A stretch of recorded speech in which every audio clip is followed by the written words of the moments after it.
Yes. Welcome, everyone, to the Happy Full You podcast. And today I have Renee Walker with me. Renee, thank you for joining me. Oh, I'm so looking forward to this conversation. Thanks for having me. Let's just jump right in. If you could share with the audience who you are and how you got into the work that you're doing with so many people today. Thank you.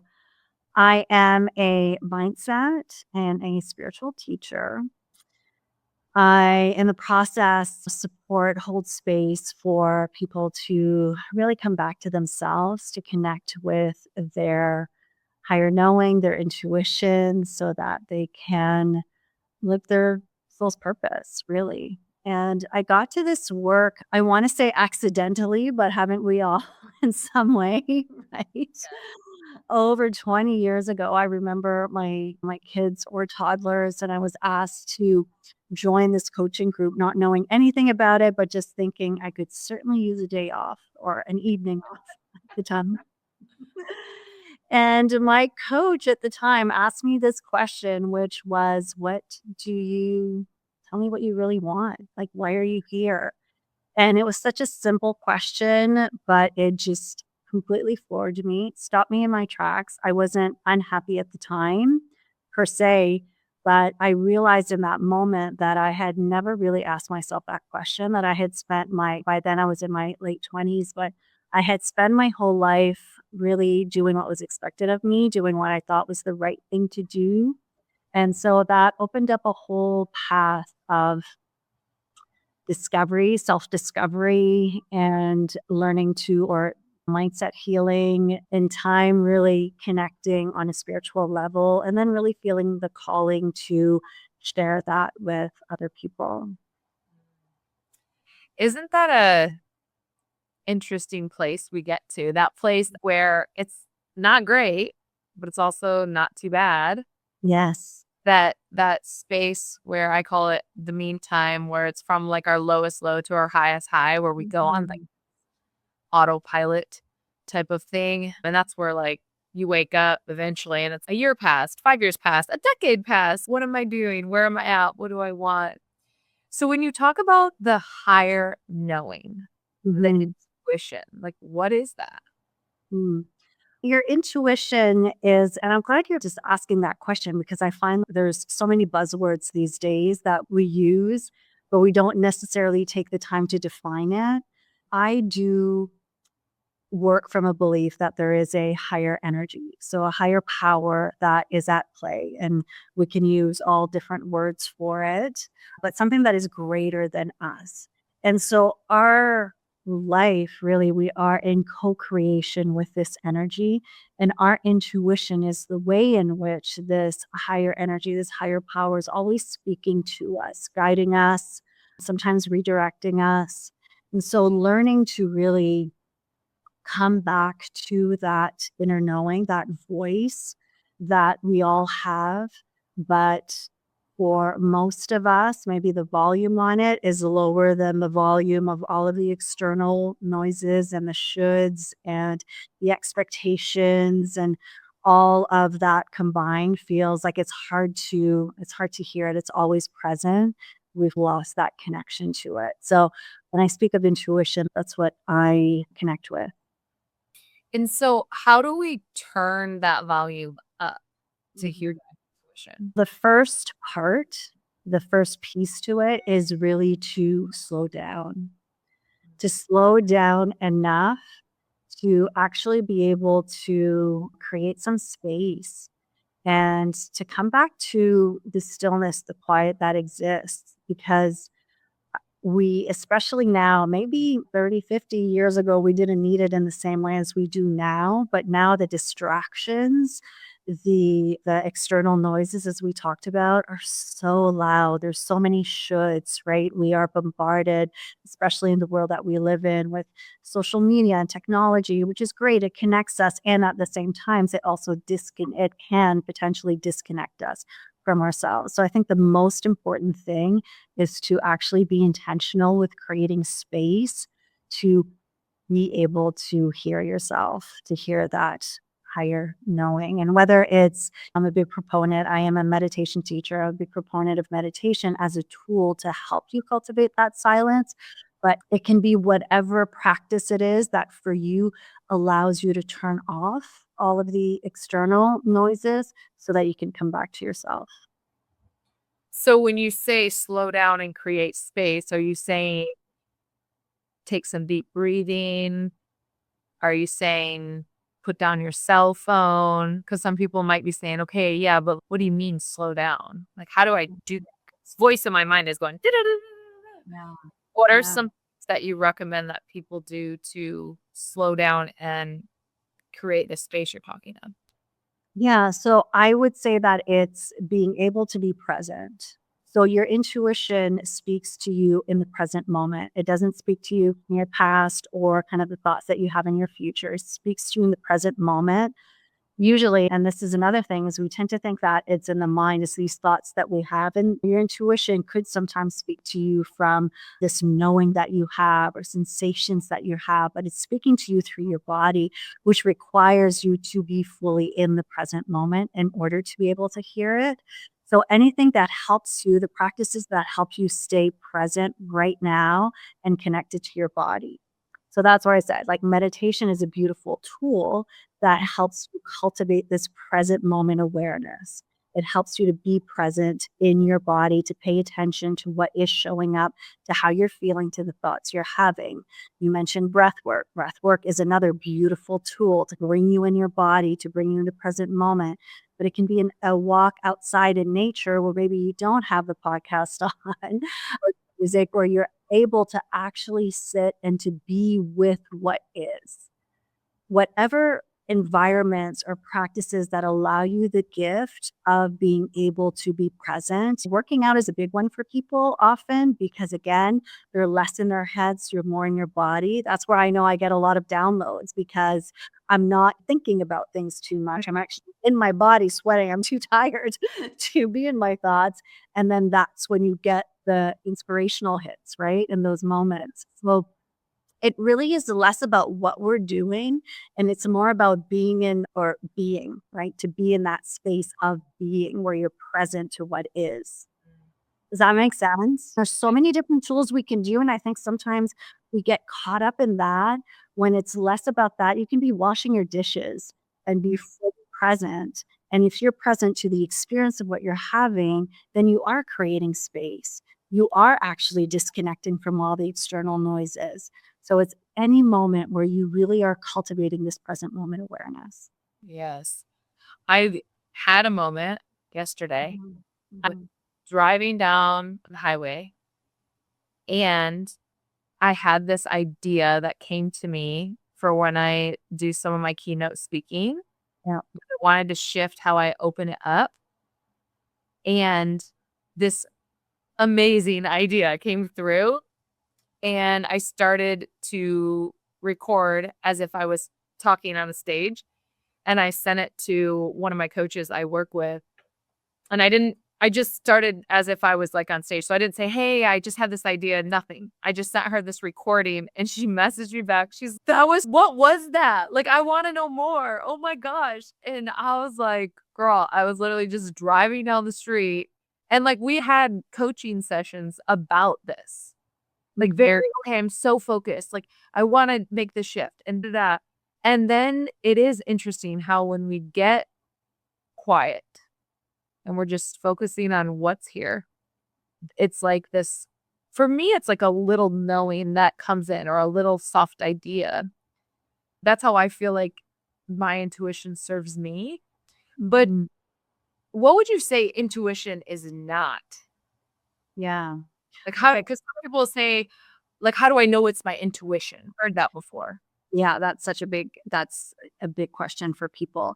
And if we can just quickly go back to the car experience, because I think it's such a great example too for people to recognize is that When you're trying to figure it out, what's the best way for me to open my talk? You're in your conscious mind and your logical mind trying to figure it out. And I'm sure you would have come up with some great things, but Yeah. it's oftentimes the intuition comes, it's in the surrendering piece. It's in the actually not being attached to it and letting it go is when out of the blue you have this experience, this knowing. And then the other piece that's always interesting is you feel it, right? So it's even though it's this soft thought, as you said, that you may describe, but there's something different about it. There's a different frequency or a different energy about it that is, oh, yes, this is it. That's what makes you grab your phone and share it with your coach because there's a different resonance to it that feels different. And so part of what we were talking about with the creating space to be able to listen to your intuition, it also is a muscle. So it's paying attention to those times when why was that different for you? What felt different about it? And really anchoring that so that we start to lean into it more. And then we, in time, start to trust it more. So I just had to go back to that because I love it. I love it when those moments happen. They just feel, they're fun too. Yeah, they are. And I love how you said it's like a muscle because my intuition has definitely stepped its game up Yeah. since I started giving space, allowing, practicing, allowing the intuition to come through, and literally just, like you said, surrendering, like having no expectation and just being is really, for me, very helpful. So for somebody that says, what is not intuition, I Yeah. guess, is the next piece. Yes. No, and I think that is such an important question because it can feel a little bit confusing. So that is where discernment is always important with all of this work that we do, right? On a mindset piece, on a spiritual piece, it's really important to tune in and check in with it yourself. So I would say that where the question that will often surface up is how do I know? Is it my thoughts or how do I know versus is it intuition? So the biggest thing that I will teach people to go to is to ask themselves. So much of this work is being in a space of curiosity because there's no right or wrong answer to any of it. It's really being curious and being open to what shows up. So, is this coming from love or is this coming from fear? And I would say that is primarily the difference. Now, figuring out whether it comes from love or fear takes time. So just as we said, it's a muscle, it's a practice, right? Leaning into your intuition is a practice that develops over time. But love would be coming from a place of that is your intuition because it's coming from a space of unconditional love from this higher energy that we're speaking of. Now, that being said, love, right? Just, I know you're a mom and you have kids, and like love is not always roses and all fun and great. I mean, we have those beautiful moments. And also, loving someone means that sometimes we need to set boundaries and we need to say no. So your intuition, even though it's coming from a place of love, may come from it may be telling you that, okay, this relationship doesn't feel right or something feels off about the situation.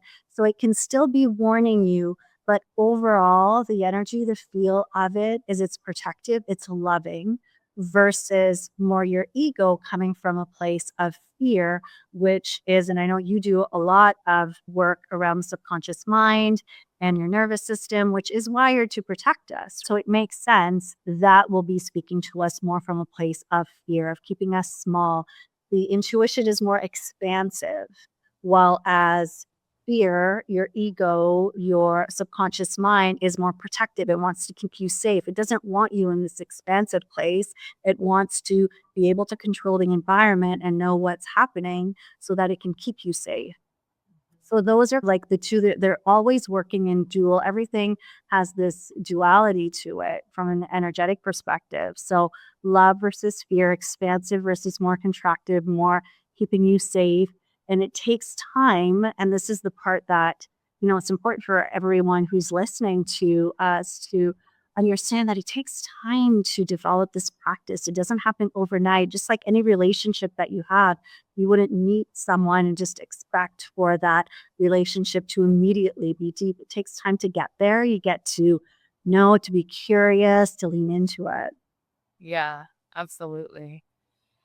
No, it's so good. And I love playing in this space because honestly, even 10 years ago, all the talk around energy, the subconscious, and wait, what? I don't, it was, it seems so far away. And the more I play with it, the more I'm like, I see it every single day.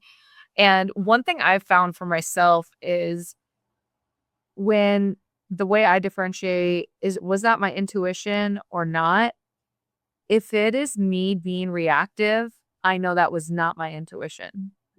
If it is causing me to be reactive to something in the outside world, like I have to do something or I have to fix something, that is that is not usually my intuition. Now, when it comes to my kids, I remember one time I was going for a walk and my daughter was little, but she was still in bed. I was just in the neighborhood and I did have this, hey, go back home. She's coming down the stairs. And I literally walked in my door and there she was walking down the stairs. So it was very light. And yes, I got to do something, but it's more of, I don't know, there's like this reaction that I'm like, "Oh, I have to do this." I know that's usually not my intuition coming Yeah. through.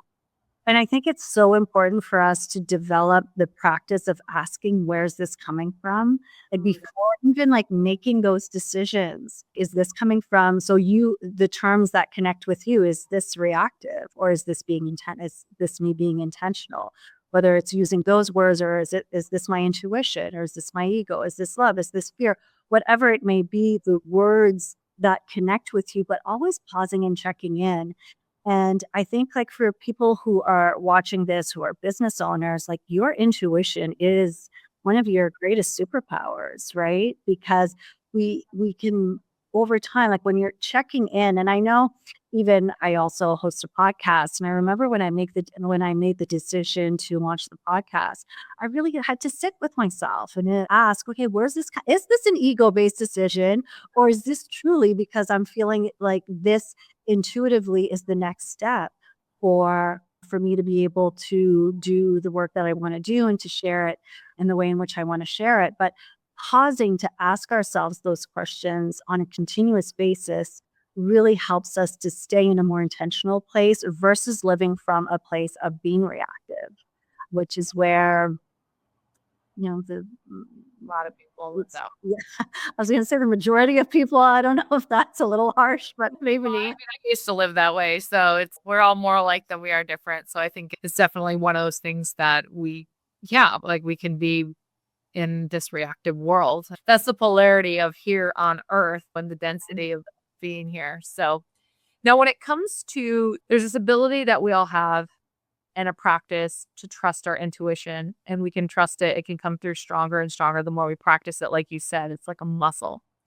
And then sometimes you hear people talking about manifesting and creating this life that they want. W- I'd love to hear, what are your thoughts on manifestation? What does manifestation even mean? And how does intuition play its role in the whole arena of manifestation?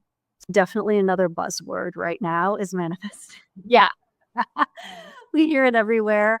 And what I've realized is that I may have now that my take is unique in any way, but the way in which I see manifesting is co-creating. So it's co-creating with this, again, higher energy. So everything we're talking about starts with a belief that there is something that's bigger than us. Otherwise, we're doing everything ourselves, which is fine. We have free will. We get to choose what our beliefs are. But manifesting would be a belief that there is a higher energy at play and that we are co-creating with this higher energy.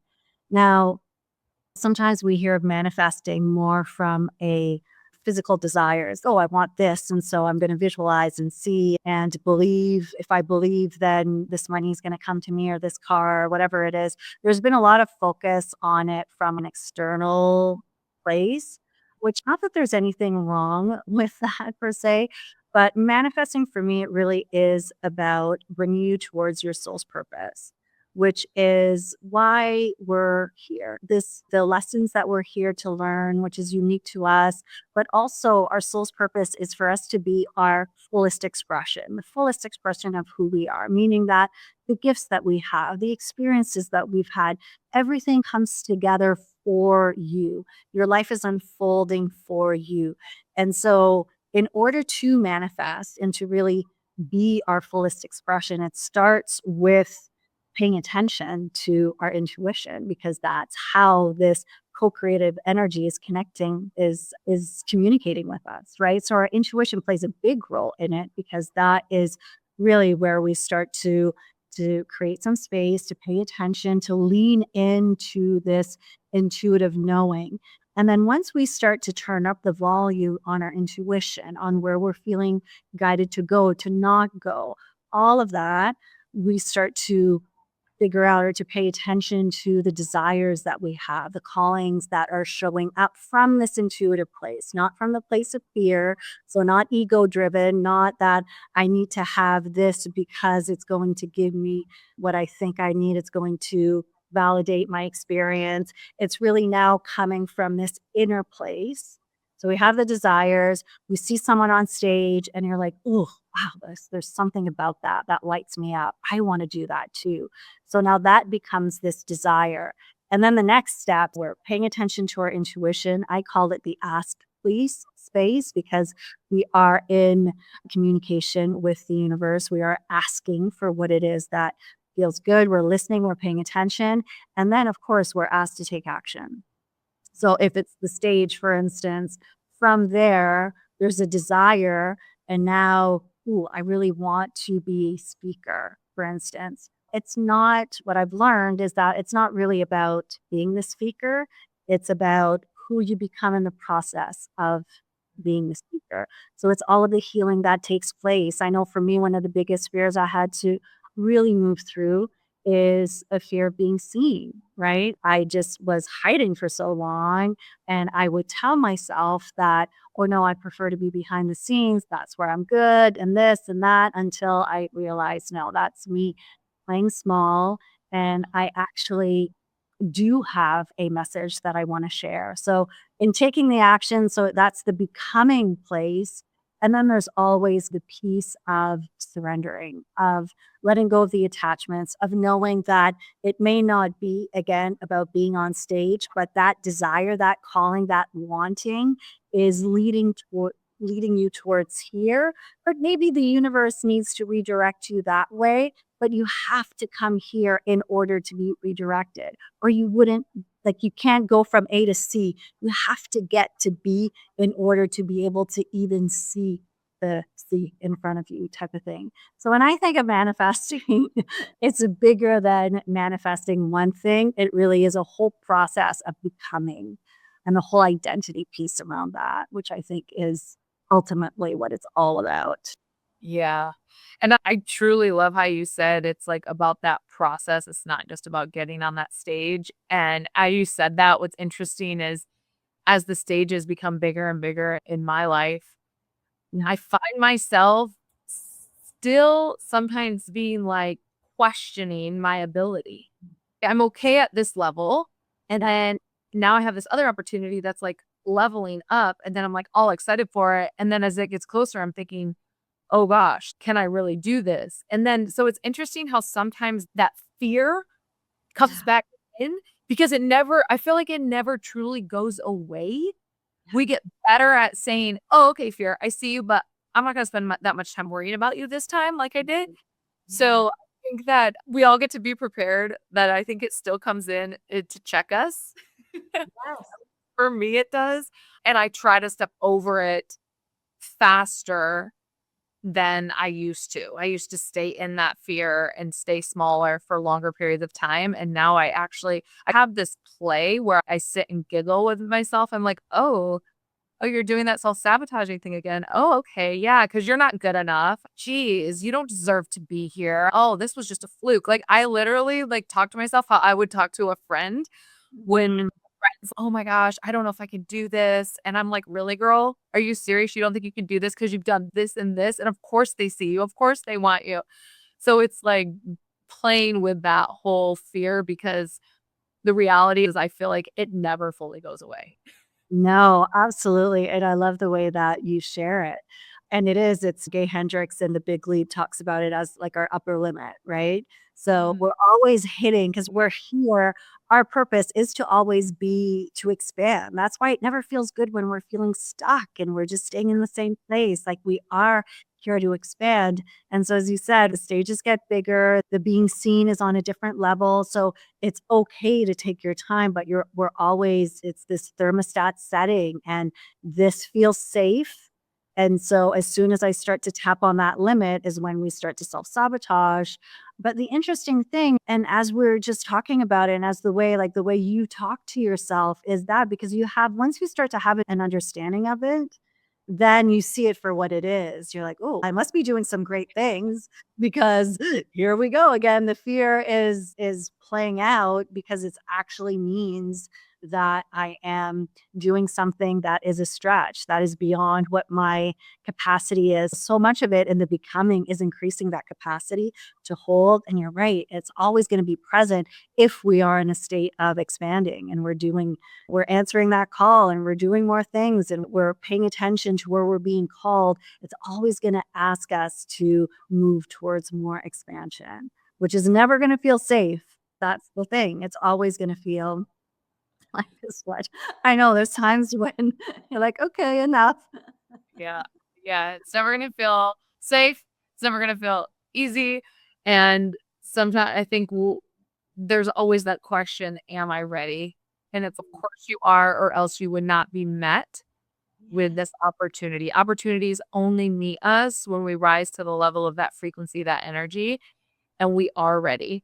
And so that's one thing I always have to remind myself and I remind clients as well because yeah, there's that kind of that joke of be careful what you wish for. Yeah. Say be careful what you wish for, but it's really the things that we truly desire as we up level and keep stretching. And before we know it, it's right here. And then we're like, oh gosh, can I really do this? Of course we can. Of course we can. And then if we don't, if we fail at it, we learn so much more by failing than by just staying scared and not doing. So we might as well fail up in life. Yeah, and I think that's why these conversations are so important too, is we create stories in our mind where we tend to think that other people like, "Oh, it's so easy for you," right? "What are you talking about? I've seen you on stage. You're incredible." And so it looks so easy. But in having these conversations where we open up, I know that what's been helpful for me is realizing that, yes, like to a certain extent, as you said, we're all moving through our own stuff and maybe yours look different than mine, but it really is a willingness to do it when you maybe don't feel ready, and then in the willingness to do it when you don't feel ready, over time, you start to feel more comfortable, and then, yeah, maybe we're seeing a version of you right now that looks so confident and has got it all figured out on stage, but you know that internally, there's a new shift happening, there's a new up-leveling, so it's so interesting, and I think it's so important for us to continue to have those conversations to give other people permission to, yeah, show up when it's not perfect, when you've not figured it out, and when you're far from ready. There's just this knowing that it wouldn't be for you. Like the reason that you want it is because it is for you, or you wouldn't have that desire anyways. Not everyone wants to be on stage, right? Not everyone wants to write the book. Like it's there for you because it's meant for you. I love that. Renee, thank you so much for joining me. Can you let everyone know about your podcast and then where they connect with you as well on socials to follow you, hear your work, and keep being inspired? Wonderful. Thank you. My podcast is called Spiritually Wired with Renee. And you can find me. My website is reneewalkerwellness.com, on Instagram at Renee Walker Wellness. So I would love to connect with people. Absolutely. Yes. Thank you, Renee, so much. And thank you for everybody that was live or that are listening on the replay. Go ahead and comment questions, whatever your heart desires, and we'll be sure to respond. Thanks for joining us today. Thank you so much.